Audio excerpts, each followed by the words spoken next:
for joining this morning, Ann. All right, we're good to go. Okay, welcome everybody. Thanks for joining today. This feels like our old friends, old family rejoining. It's good to see all of your faces.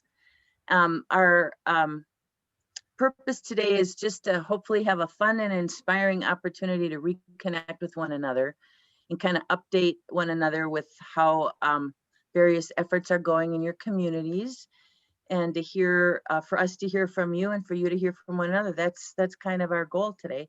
We have 2 hours set aside. Thanks, Mary, for putting the agenda in the chat box there. We are going to spend some time in small group discussions with one another, but we're going to start out with a whole group check-in here. And just to manage Zoom, you know how awkward it can be, I'll just go ahead and call on people as we come. And Katie, I'm gonna, you're so good on the eye contact, even through the Zoom lens, that I caught you there. I'm gonna go to you first, so you can get ready. And here's the check-in question that we're gonna start with today to help us get us warmed up. What's the best outcome of your participation in the program today? So we just kind of want to hear your perspectives, your best outcome. What are you feeling the best about that's happened as the result of our work together so far? And Katie, will go to you first, and then Amy.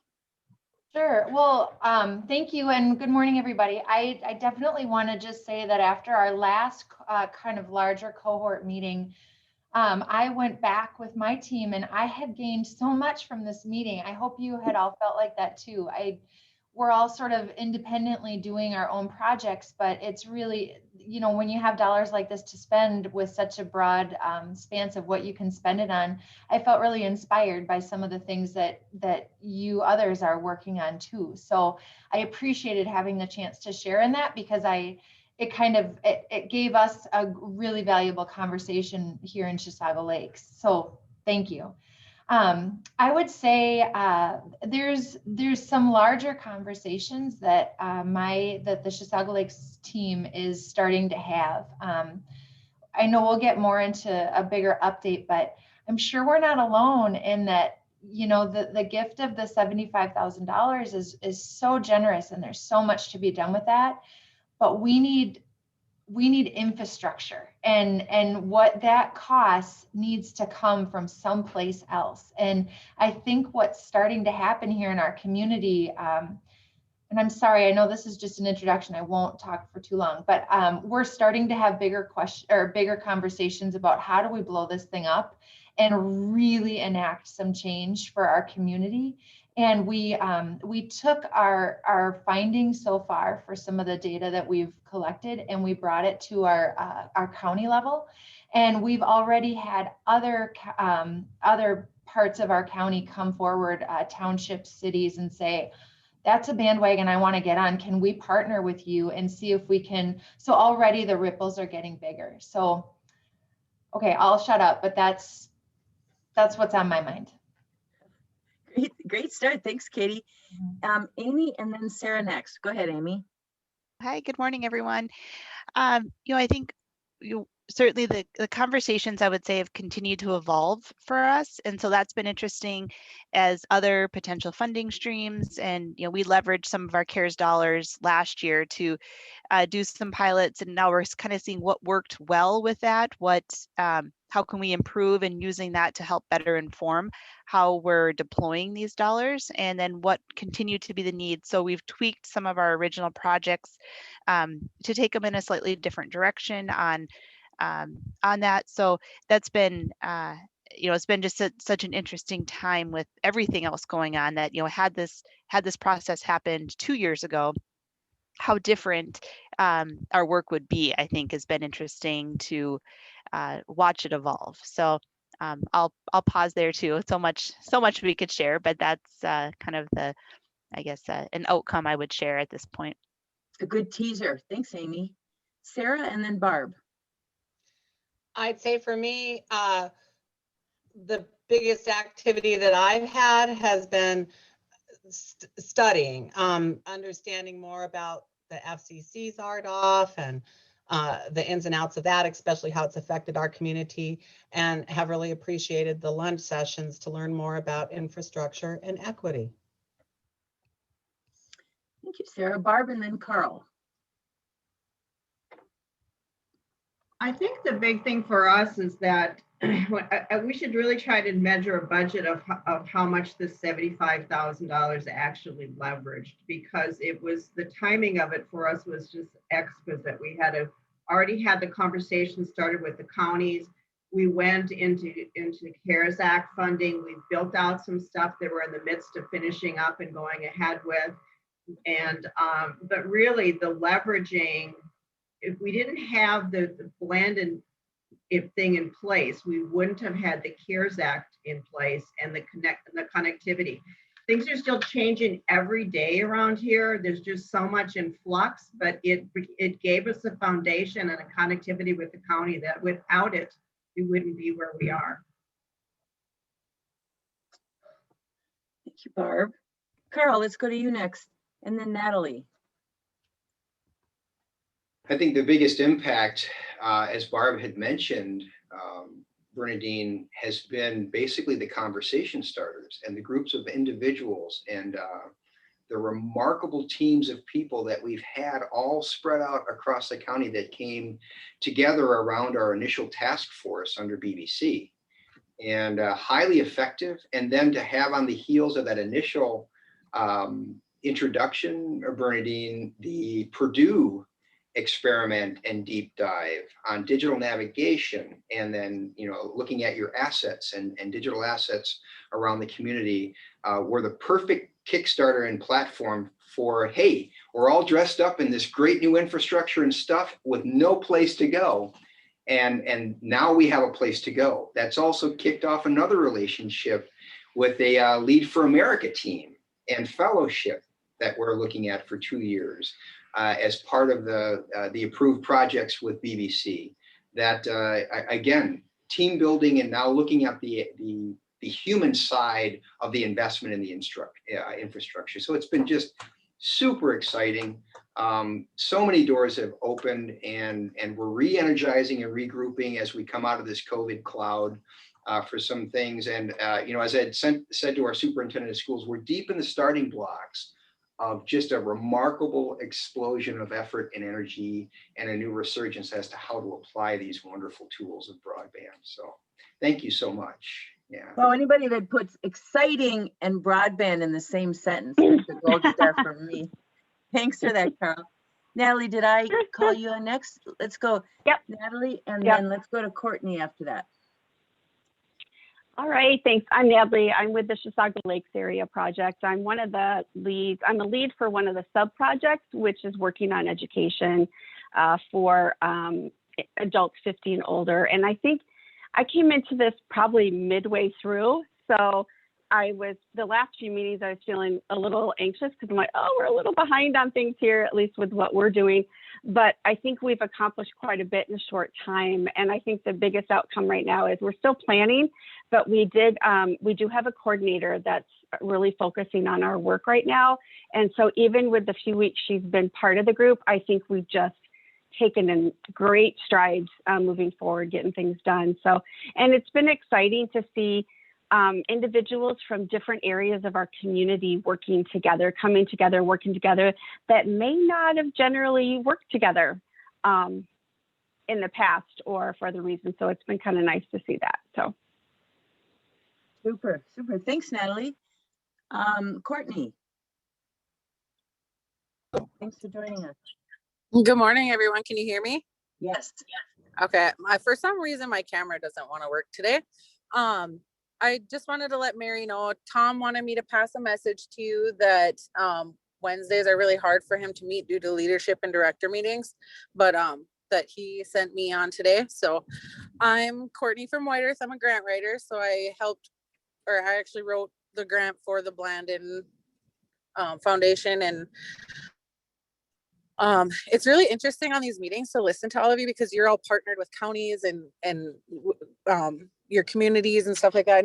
And we're partnered with our community members as well. And it's a little different working with a tribe. Everything's mostly done internally. And Probably like our biggest obstacle, I would say, is that we've been under so many audits lately that we really have to get permission to even spend our grant funding. And I came from behavioral health, so learning from or working with all the behavioral health funds and that moving over to economic development. And when I wrote this grant, it was really interesting. I did a lot of research on broadband, and White Earth got the FCC licensure. So I mean, it's really a learning curve. Me and Tom are our main team. Our economic development team is really small, and we've had a couple people move on. But we really, with this grant, it really let us do multiple projects at once, serving our areas, because we have a lot of areas with a lot of dead spots, with a lot of no service, and elders and kids that are distance learning that don't have the access to this stuff. So along with the Blandin grant, a lot of our other funding has been going to focusing on improving that in those areas that we don't have, that our community members don't have access to that. But yeah, it's just really interesting listening to everybody else, and it's always very informational. So glad you could join us today, Courtney. Thanks a lot. Sorry about your camera. That's tough in the Zoom world to not have a camera work, but glad you can see our faces. We're smiling back at you. All right, I think, did I invite Noel to go next? And then after that, we'll go to Nick. Well, I can't say I have a lot. I was mostly in on the front end of a community survey where we surveyed our community and got about 800 responses, I believe. And what was interesting about our responses is we said, tell us your internet story. And about 600 of the 800 told a story, and they were lots of sad stories. But anyway, I'm just hopping on to catch up with everybody else. So that was what I helped with. So thank you. It's interesting, Noel, we're just we started a new group working with some counties in the Mille Lacs Band of Ojibwe's corporate ventures group, and we've been working this past week on surveys. So I've fresh in my mind all the questions and choices behind how you do that. So it'll be fun to hear more about how you've used that, because we held up you guys, many of you, as examples of why it makes sense to do surveys, because that you can do so much with what you learn from it. So be glad to hear more about that a little bit. Thanks. Well, Nick, let's go to you, and then yeah, let's go to Nick, and then Mary and Bill, I'm going to invite you guys too if you want to have any reflections to share about the cohort. Nick. Good morning, everybody. My name is Nick Leonard with the Otter County Group, and you know, I think prior to this, and even now, we spend a lot of our time thinking about infrastructure and how to get fiber in the ground, which I still arguably think is a really important goal for us.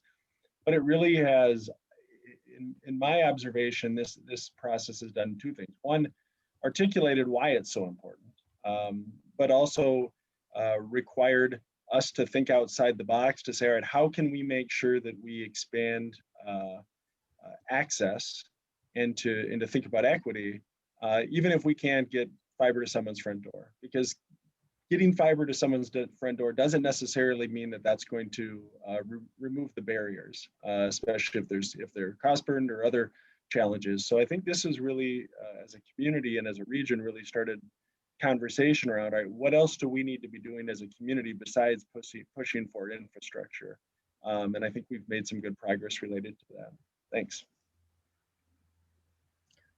Well, you get a gold star too, Nick, because that's kind of our one of our big outcomes is to help people understand that there's a lot of work to do on adoption and use as well as infrastructure. So thank you. It's good to hear that back from you. Mary, would you like to offer some reflections about the cohort and what you've seen? Then we'll go to Bill. Well, I just want to applaud you all for getting this work done in such a challenging year. I mean, who knew? Who knew when we met together, what was it, last January or February, what was going to be happening? And I think, everyone's kicked it off really well, and I look forward to seeing what you end up doing with the rest of your funds. Yeah, just let us know how we can help. Bill? Good, thanks, Mary. I totally agree with Mary as we thought, how do we salvage this momentum and use these grant funds and design this program kind of on the fly to think about it in a virtual way. And it's not only us to you, but within your communities to have to work so much more virtually. There, in the past, there's been gallons and gallons of coffee and maybe other beverages used as lubricant for conversations about what could happen and what are the potentials, and following up together and building the relationships, really following up on what Natalie said, people working together that haven't worked together before. That's really been, over the now decade we've done this program, really kind of the keystone benefit, I think, of the program is these new relationships across these sectors. And to the fact that that's still happening, maybe a little more limited than in the other ways, but in other efforts we've done, but still happening, I think is super great. The other thing I think too is the leadership that, people like Katie and Barbara and let me look here at my screen, just Carl and Amy, I think in particular is led in Otter Tail, assisted by Nick, has been great. And just the fact with the tribal government, with White Earth, so many things happening, getting people together across some of the divisions. People think, oh, that's all part of the tribe, but it's just like our communities are kind of tribal, that we have our separate groups and so on. So with tribal government, they don't always necessarily work together.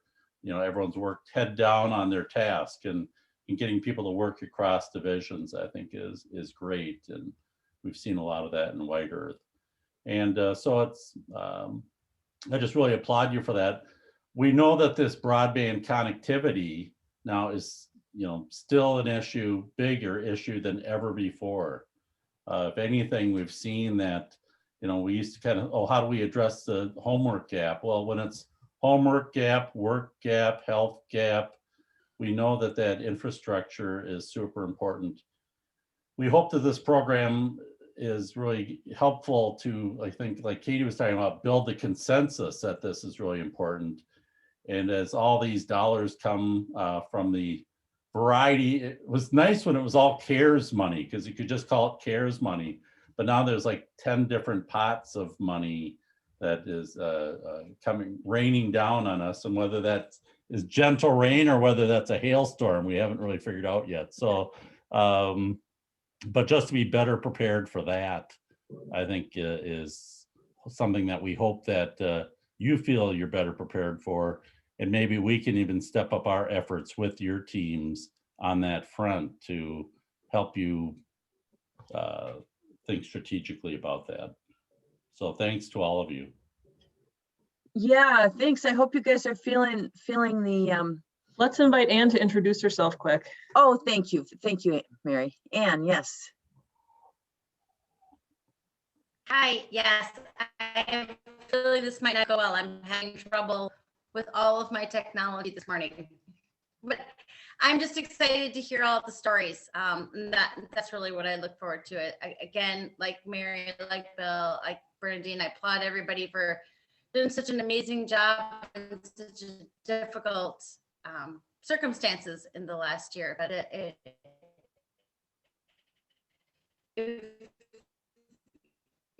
And your audio was mostly okay, but now it's getting better. During COVID, you can make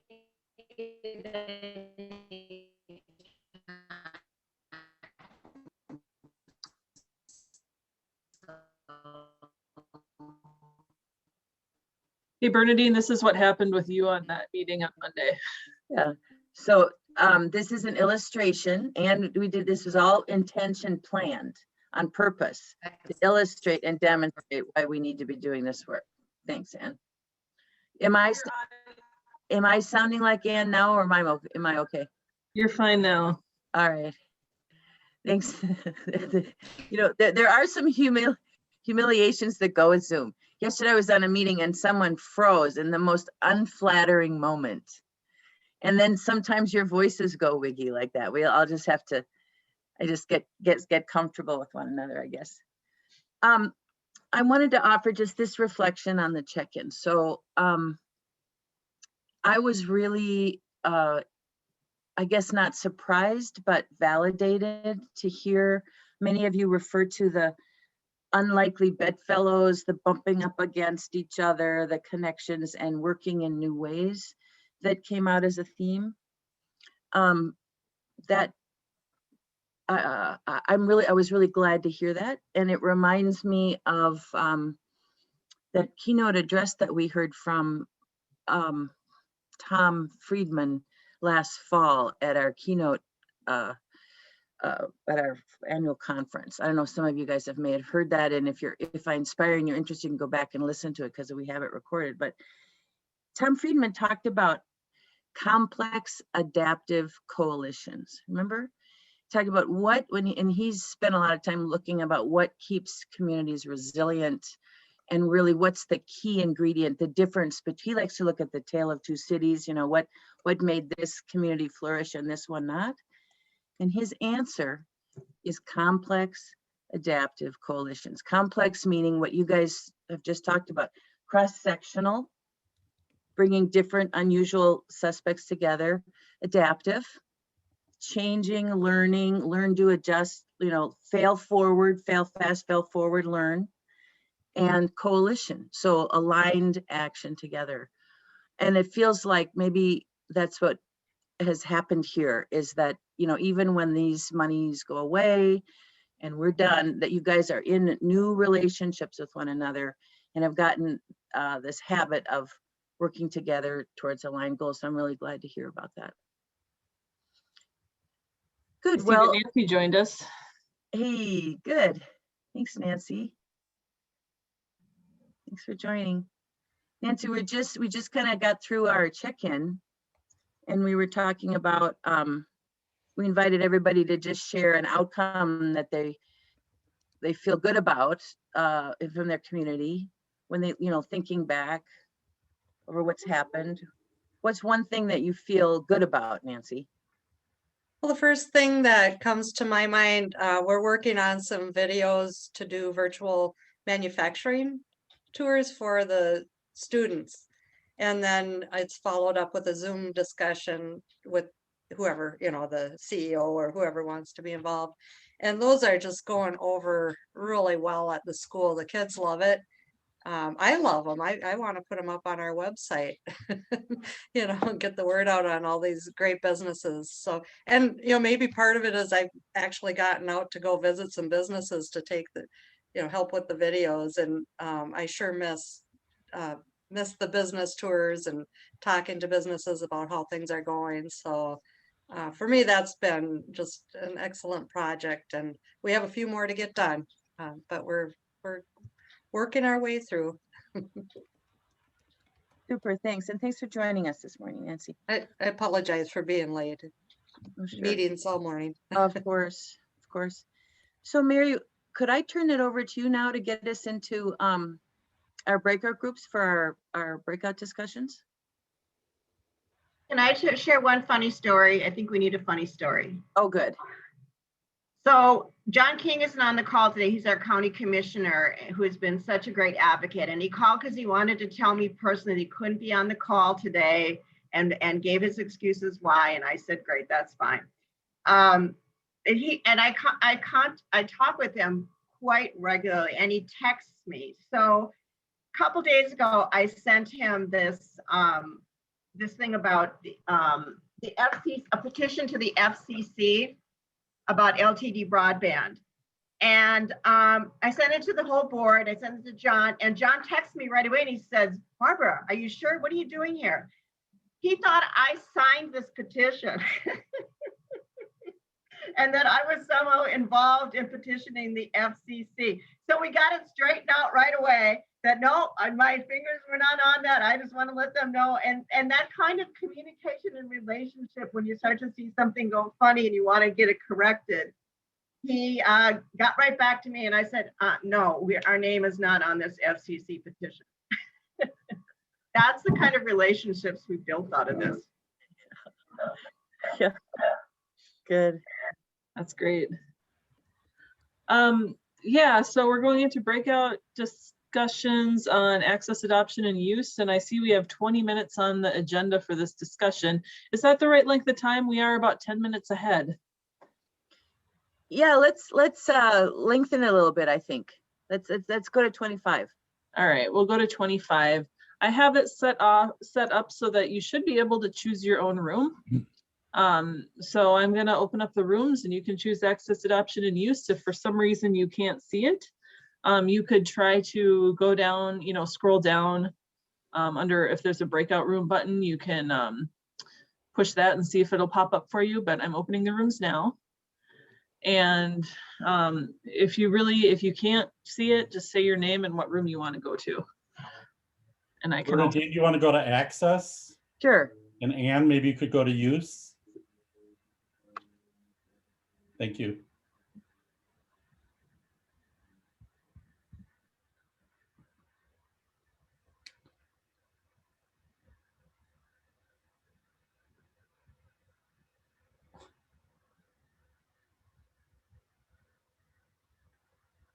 Mary, I would go to access. Is this Carl? Yes. Yeah. Thank you. You're welcome. Yeah, say your name first. I have a little box above over your face. Barbara, put me in use. Thanks.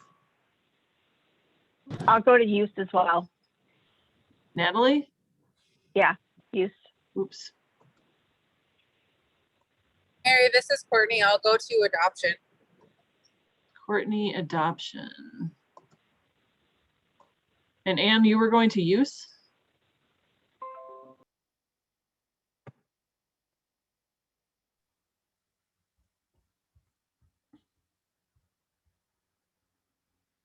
Welcome back, everyone. That was fun. Our group liked that extra 5 minutes and we had to be pulled out of there kicking and screaming. Fun. Thanks. Good. So yeah, just so we can all benefit a little bit from what happened, we'll just take some time here now to invite people to informally share back any highlights or ahas or anything you want to share from your small groups. And I think there's a few of us, enough of us, and the groups are small enough that I'll just open it up and I can see everybody here and just invite people to speak or raise your hand. So just what are some takeaways from the time you had together to talk about your work together?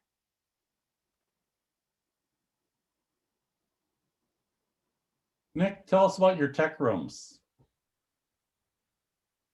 I think Nick had to leave. I don't see him on here. He had a call actually with about broadband and issues with Klobuchar's office. So I don't know if he shared that. I can share about our smart rooms, though. I did talk a little bit in my group about it, if that would be.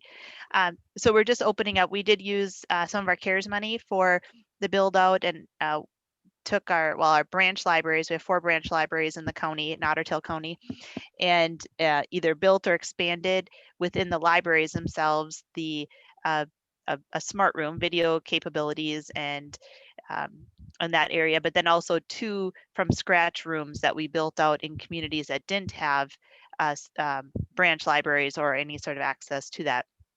So those rooms are just opening up. We're just kind of making sure we help the communities. They're community-owned spaces. Either a community, one is a city hall that has a front meeting room that's still quite accessible to the public, and then the other is a community center that had a room that was repurposed for it. So, but really, targeting, if you have lots of folks working or learning in your home, if you need a quiet place to do a video call, a meeting, a class, or whatever it might be, targeting out for that for job interviews. So you have a professional space that you can do a virtual job interview, and lots of other applications. But just starting to roll that out. And then we have planned within our Blandin dollars allocated through this program to do probably 2 more to really have a good network of those and using the same system. So if you went from one to the other, you would be able to know the system and the technology. It's coordinating with our libraries. So it's a lot of the same technology within the room. So depending on where you're at, you'd have the same, not having to relearn a system or anything like that. So I don't know, is there any other pieces, Bill, that you wanted shared? Nick said it was kind of a good find to find a kind of a home theater company to do a lot of the installations. Oh, sure, from the install. Yeah, so we worked with our local, a local contractor, and was that also helped. I mean, because they're providing some tech support as we go forward. So there's contact information if you're in the room, because you might be by yourself. To be able to reach out to somebody and not just be lost in the space without having any sort of support. And a good I'm lost in a Zoom room. Amy, I have a couple of questions. So that's so Sure. cool. Do you call them smart rooms, and does that work? Is that meaningful for people? Smart rooms? That's what we're calling them right now. The libraries already had some name, they're just their spaces, but yeah, we're calling them smart rooms, and then just giving the examples of how you may use it. And just started the promotion of one of them, or of the 2 standalone rooms, really pushing that out. And we worked with our big communications on both of them to make sure there was really quality access in that regard for the connectivity side, so that we have strong video connections and that when they get in the spaces that they're very usable. So yeah, so we'll see more on if that name resonates, or if we need to, and as we build out more, do we brand it more to something more specific, or to give it more of a name. We'll see how that comes together. But then our seasonal folks, we get a big influx of seasonal visitors and residents, and so a lot of them don't have access. And that was something last year, as people were working remotely, being able to do that while they live at their seasonal residence and may not have anything other than their cell phone to do meetings or calls, or be able to work more effectively remotely. And then hopefully someday get them to live here. That's our our end game, is to get them to realize they can live and work where they may vacation for part of the year. Well, and I suppose you're committed to tracking the use really well to get a sense of how effective this is, and then switch it up if it's not. And yeah, and that's what we hope to learn with these, especially the 2 standalone rooms. How are they being used? What and then help inform how we build out the likely 2 other rooms at other communities. We haven't firmed that up yet, because we want to see how are they being used. Is there a missing piece that we should have integrated, or as far as access, what times of day, when are people needing it or wanting to access it. So that'll help inform the additional locations. So kind of building off that as kind of pilots in a way, and then see how can we improve the other spaces as we look to build them out. that's very cool. Bill and Mary, what that reminds me of is that place in Mora. That was some years ago when they opened up. It was kind of like what we weren't calling them smart rooms then. What were we calling them? That was like a co-working center. Yeah, good. Thanks for that, Amy. Anybody have any reflections on how that lands for them and their community, or any other questions to Amy about that? I have, I'm very curious to see how it goes for you. When the county was a Blandin broadband community a few years back and part of the ABC, we purchased kind of a screen, so people could do. And at that time, we didn't have Zoom and all those things. So we even paid for a subscription to, so that people could meet virtually. I just never felt like it really took off, though. We used it because we knew about it. We knew how to use it. But, maybe Zoom will be a lot easier because people know how to use it, where ours, we needed assistance, and sometimes we had it at the library, and sometimes the librarians weren't able to help. But I'll be watching you and wanting to hear more about how it really goes. And, maybe that's something we can stir up again, because we do have some of the equipment that's just fine. We just use Zoom now instead of, or whatever, WebEx or whatever, instead of the program that we paid for. But the concept I loved is it's just getting the word out there. Yeah, and I think just with everyone's, working remote and everyone is elevated in the last year on their ease and comfort level. So now just having that ability and making sure it gets shared. And like I said, we're going to push it out through the summer to our seasonal folks. We know that's an audience that our libraries have seen usage, but our libraries aren't really near where our seasonal visitor clusters are. They're not around the lakes. And so that's we use some of that information that our libraries were able to share with who was coming in to try to access that type of technology previously. And so we know from that information we built off of. Bill and Mary, did we just hear recently that the co-working center in Ely, was it called 10 steps down or 10 below? 10 below, had not reopened? I was thinking about that because Amy, one of the things you talked about was attracting seasonal workers, and I know that was an aspiration they had in Ely. A lot of people go up there to the Boundary Waters and it's poor, but the need you're trying to solve now, one of them around multiple people having Zoom meetings in a small house at the same time, that need didn't even exist a year ago, but the need for seasonal visitors to have good access and adoption is certainly an enduring need. Well, I think it'll just be interesting if 10 below reopens now when it post-pandemic, I think so. It's really a tiny little room, if you remember correctly. Yeah, I've seen some pretty stunning ice houses that might be able to be retrofitted. Yeah. I remember his presentation at the conference, and that was really inspirational. And Amy, one of the things he did was he distributed little business cards to all the resorts. I remember that. Yeah, that's great. We're thinking about how to do that as we lead into the season, which we expect to be hopefully a positive season for those folks. One of our communities up in Orr, or north, actually it's in Couchiching County, so it's in Birchdale, the little crossroads place. They have a community center, and their solution was to buy a Menards shed, pre-made 8x10 shed, and put the computers in there, and their little community group was going to insulate it and make it more toasty for winter, essentially a fish house next to the community center, so they could have that 24/7 access with a code kind of thing.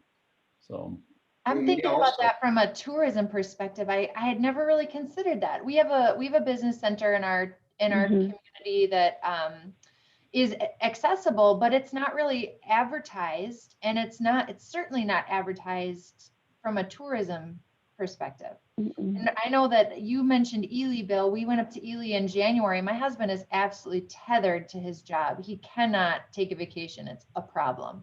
But here we are up in Ely at a family trip, and he has to log in and trying to find a place to stay that specifically has connectivity. And then, not that it's been an issue for our family, but what if you need a printer? What if you need to quick, nobody is really faxing anymore, but if you need some of that, I never thought to advertise that space for tourists. I only ever thought to advertise it for locals, a local resource for local people. That's pretty brilliant. Nice work, Amy. Good job. And that is. I know the office center that Katie's talking about, it's Lindstrom Office Center, right? They actually are building out. They're adding more offices. And, there is a cost to rent, but there's also a co-location cost, which is you don't have an office, but it's a little cheaper. Chisago Agewell actually rents from there. Great idea as far as the seasonal. Amy, I had a question for you. What is your goal to have the smart rooms? Are you trying to have smart rooms in every community in your county, or what's the goal? Yeah, geographically dispersed. I mean, we're a large county physically, geographically. And so to try to have that, so we pinpointed, where the library branches are, and then added in now our 2 smart rooms. So we're targeting a couple of areas for the additional ones, just to have that geographic. So I don't think we've defined like you'll be within a 15-minute drive or anything like that, but just trying to really do that. There's probably 18 communities ish, depending on how large you count a community.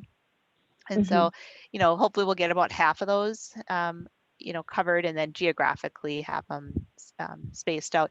In the local communities, we're not owning them. And so just to add that, we're, the library is providing support, and then the installers providing some front end support as well. But, eventually that will go away. And the communities had to sign an agreement that they're going to take it and own it. We gave them the equipment. And so they budgetarily, for some of them, they didn't have in the budget to pay for that upgraded Wi-Fi connection. So we also funded that, but then they had to commit to either locally have a community group that was willing to fundraise for it, or to pay for that Wi-Fi or that added service going forward. So those were some of the agreements. So it's not just dropping it in. There are some expectations going forward that it continues to be used and open and have some base expectations. So so it wasn't, a slam dunk. One of the city, one that's in the city hall, the city council was like, well, hold on, what's our, they asked the right questions about what is our expectation and what's our obligation going forward to have this service and this resource in our community. But they did it and were very willing to do it. But we made sure that it was clear what was being expected of them, and we're not, because we know we don't have the capability to be ongoing. So there's basically a year of support being provided, and then after that, we'll see where if that support is continued to be needed or adjust from there. Amy, are those written agreements that you might be willing to share as a template for others if they were interested? Yep. And it actually ran through our CARES money was allocated to our library system, to Viking Library, and then Viking Library entered into with the cities or the organizations who owned the buildings for those 2. The libraries, they'll continue to maintain and own their upgraded systems, but those 2 standalones had those agreements approved by the city council. But yep, I can share those. Thank you. That was super fruitful. Good prompt, Bill. Who else has got something to share from their small group?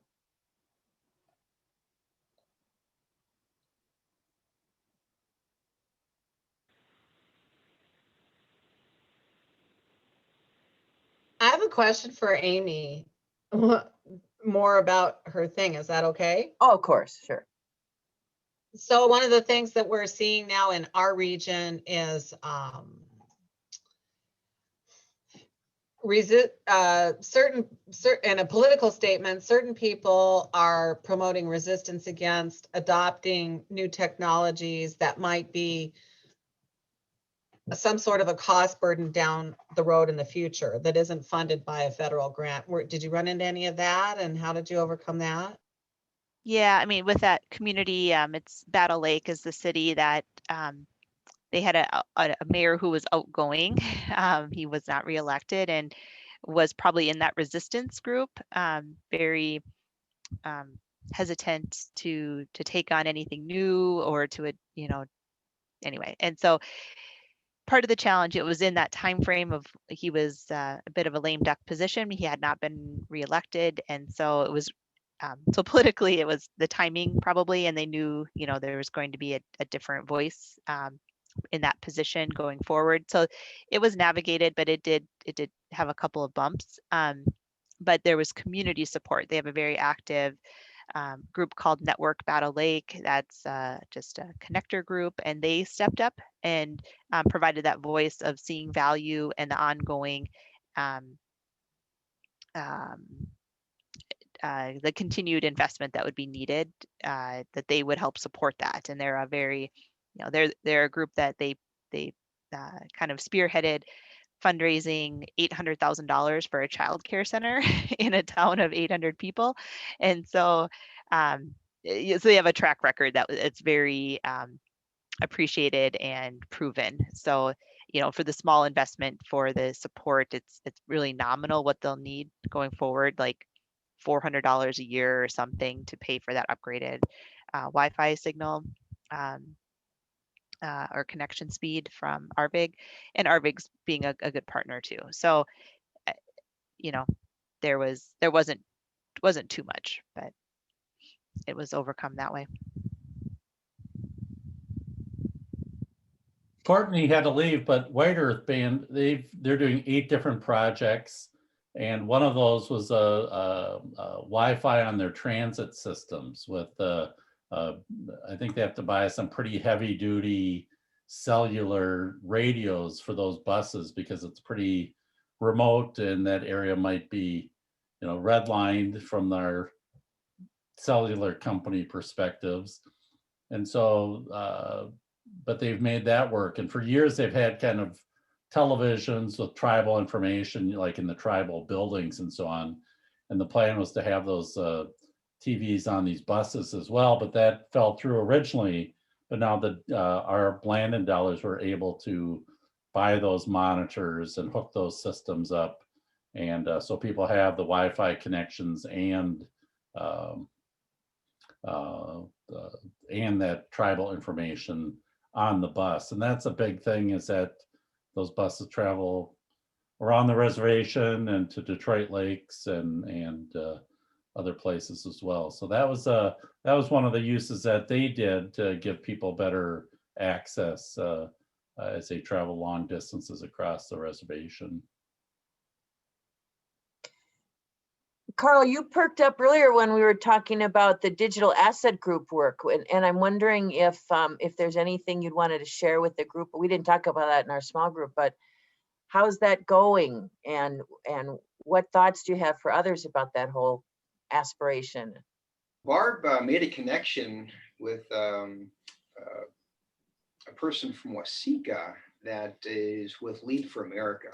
And what we're doing is in the next 2 years, engaging in a fellowship that's very similar to AmeriCorps type of things. You know, they have an association that will be a driver based out of the school district and also a remote office, similar to what Amy is describing, not a smart room, but at least a shared workspace, co-location, co-work space during the summer months to provide 2 years of guidance, surveys, community engagement, business engagement, school to work, CTE opportunities, and see how we can, you know, get that digital navigator concept that we learned with the Purdue group kicked off and well established, so that as these technologies come into maturity and as our networks get built out and we reach those endpoint goals of getting connectivity to the households, you know, either via fiber to the doorstep or the short game, long game option of wireless on the short term to the long-term goal of fiber throughout on the long term, that we have someone supporting the users and the content and the systems and the constructs they're under, Bernadine. So it's a good question. The timing and synergy really has been phenomenal along this track, Barb, and Sueur, if you would agree, as to what we have available now to train people up and actually use the tools and apply the tools well. So that goes along with that digital asset group, right? The DAG and the digital navigation component that we had as a great takeaway from our Purdue sessions. And we are going to at some point with that survey as well, you know. Carl, talk a little bit about the cradle point devices on the emergency vehicles, because that's another area we're going to need digital navigation to follow up on. But that was one of Carl's ideas with the CARES Act dollars. And we look at all the other dollars coming down. This is a great opportunity for counties and communities to step up. So talk about that, Carl. Yeah, so one of the areas of application that we had was first to build you know, a domain environment that's manageable and distributable across all of the municipalities in the county. So we did establish, and through great pains with the .gov organization, which is, I had maybe mentioned Bernadine in the past, the same agency that was counting our election was also, you know, certifying the .gov registration of the domain for the county. And we were able to push that over the finish line and get a reasonable name, lsc-mn.gov, LeSueur County @mn.gov. as the footprint presence, then establishing a Google workspace environment on top of that to do managed and distributed assets for all of the EMS, DHS, police, and fire to have a Chromebook in the field. The endpoint connectivity then became Cradlepoint. Somebody had mentioned, I think, Bill, you were talking about one of the reservations doing mobile assets on the buses. Cradlepoint is a government provider that has a clear channel with AT&T FirstNet. So our subscriptions are on AT&T FirstNet because it is a DHS, EMS, and public service and fire that are running then their applications in Chromebooks. We were really headstrong in getting that done because some of the canopies that we put in place with CARES Act dollars, for instance, Barbara, at the fairgrounds I'm thinking about, would then be pre-staged for mass vaccination clinics. Knowing that we now have these mobile operation centers in our EMS vehicles at each of the cities respectively to provide that capacity, but more importantly, to get the data to the endpoint, make sure that the connectivity, scheduling, and all of those things that have to happen with registering vaccinated people is in place for that process as we do it en masse and roll it out. So the Cradlepoint project, so to speak, running on the FirstNet network was really the endpoint provisioning for the assets in the domain, which become part of that entire communication tool. Yeah.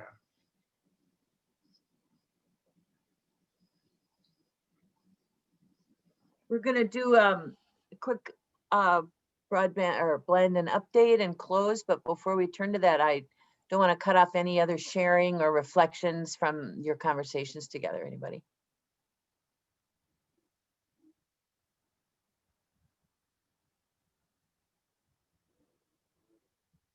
Okay, so Mary Bill, in terms of an update, let's start with, I just want to mention about the conference.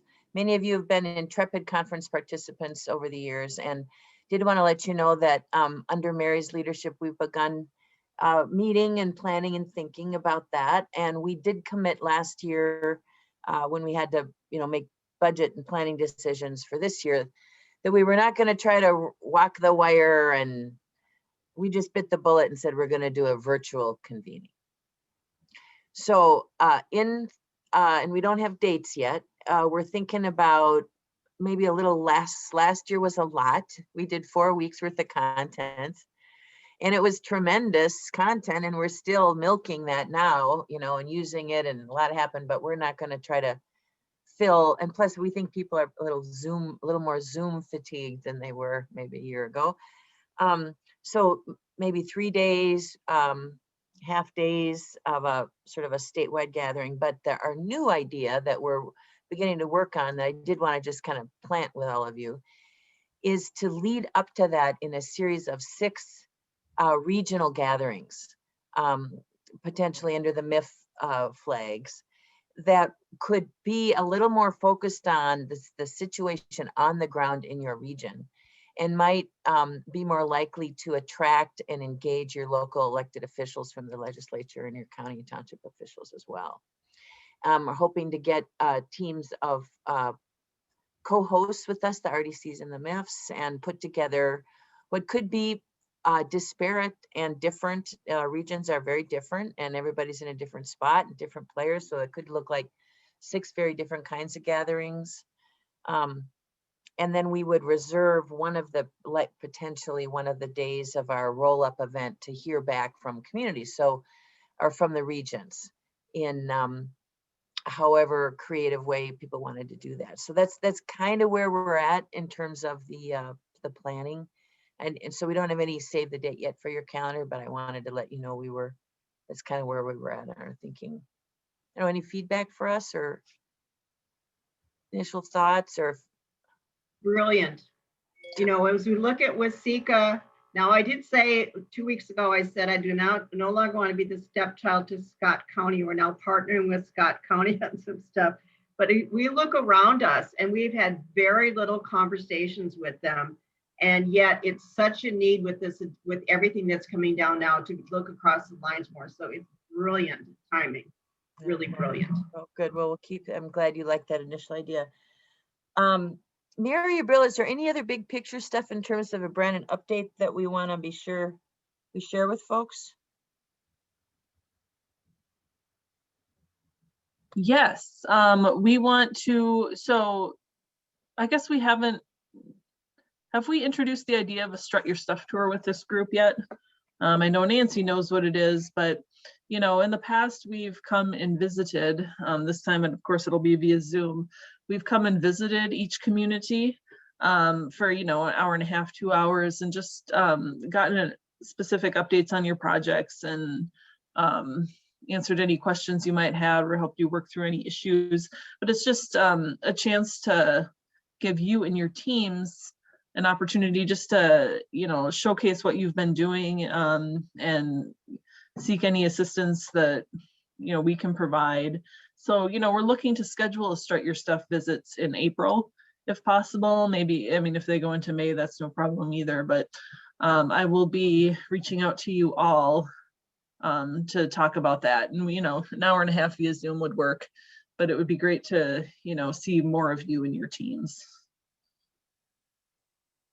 And we can be a little bit more focused on, you know, what projects you're doing and how they're going, and help you Usually think we about. have cake, but we can't have virtual cake is something we'll have to look at.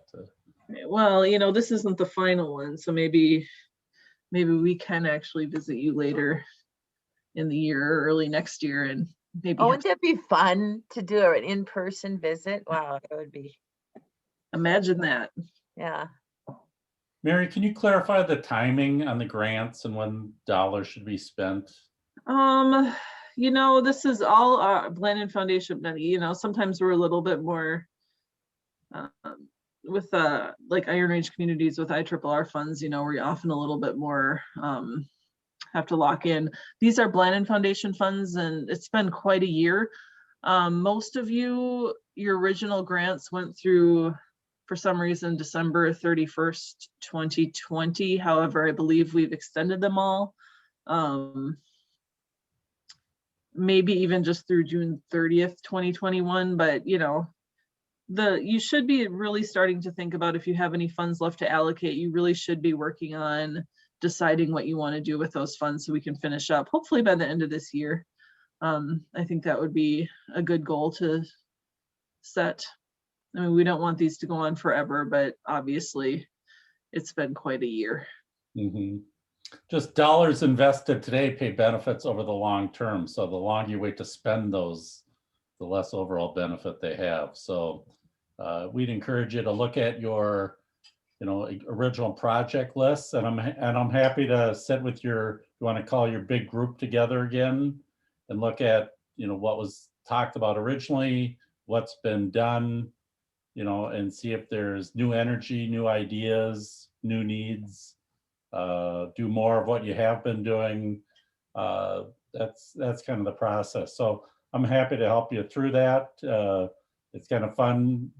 And when we hear about what you've been doing, that's a lot of great work. And so to let your own community know about it is part of the deal. And then make the final push for broadband access, adoption, and use. Someone mentioned the lunch bunches too. I want to just remind you, those of you who hadn't heard about it, there's links to that on the Blandin webpage, and invited Ann and Bill alternate hosting, and those have been some lively and fun conversations too. So you're welcome there. Good. Well, it's 10:30 and everybody gets a quick bio break, a 1 minute bio break till your 10:30 meeting. Thanks for joining us today, everybody. It's great to see you. Everyone. See you Good and work. your Thank stuff. you. Thank you. Take care, everybody. Good to see you.